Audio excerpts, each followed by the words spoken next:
L'esprit de vérité m'enseignera jour après jour les choses à venir et en même temps me donnera une claire compréhension du plan du salut complet.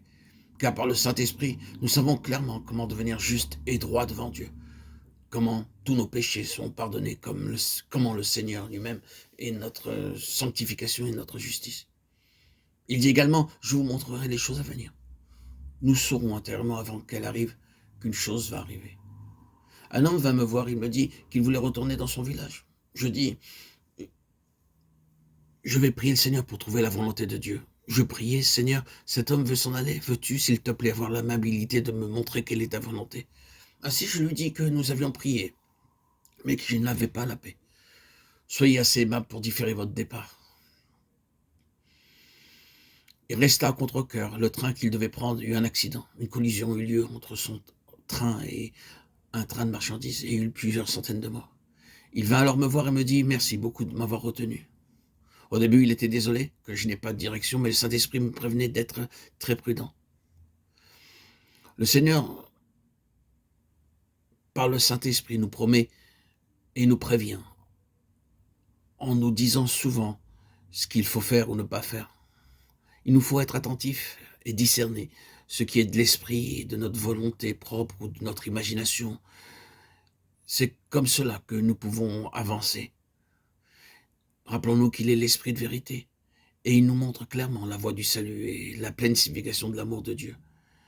En même temps, il nous permet de nous préserver, nous sauvegarder de tous les dangers qui surviennent. Un des autres noms du Saint-Esprit se trouve dans Galates 4,6. Et parce que vous êtes fils, Dieu a envoyé dans nos cœurs l'esprit de son Fils, lequel crie Abba, Père. Au verset 7 aussi, ainsi tu n'es plus esclave mais fils, et si tu es fils, tu es aussi héritier par la grâce de Dieu.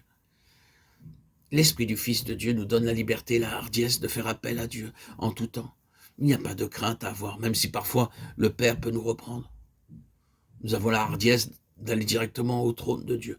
Nous savons que quoi qu'il fasse pour nous corriger, son amour ne change jamais. Dieu peut nous reprendre, mais son amour est encore là. Aussi, il nous dit, je vous ai donné l'esprit des fils. Ainsi, nous pouvons faire appel à Dieu pour tous nos besoins. Dieu dit dans Jérémie 33, 3, invoque-moi et je te répondrai. Je t'annoncerai de grandes choses, des choses cachées que tu ne connais pas. Il dit encore dans le psaume 81, 11, je suis l'Éternel ton Dieu qui t'ai fait monter du pays d'Égypte. Ouvre ta bouche et je la remplirai. Il est mon Père céleste et il m'a donné l'esprit de son Fils, car je peux compter sur lui pour tous mes besoins, tous mes fardeaux, tous mes problèmes. Jean 16, 24, 10. Jusqu'à présent, vous n'avez rien demandé en mon nom. Demandez, vous recevrez, afin que votre choix soit parfaite. Demandez-lui, et il n'y a pas besoin de mendier ni d'emprunter. Ne devez rien à personne, si ce n'est de vous aimer les uns les autres, car celui qui aime les autres a accompli la loi. Romains 13, 8.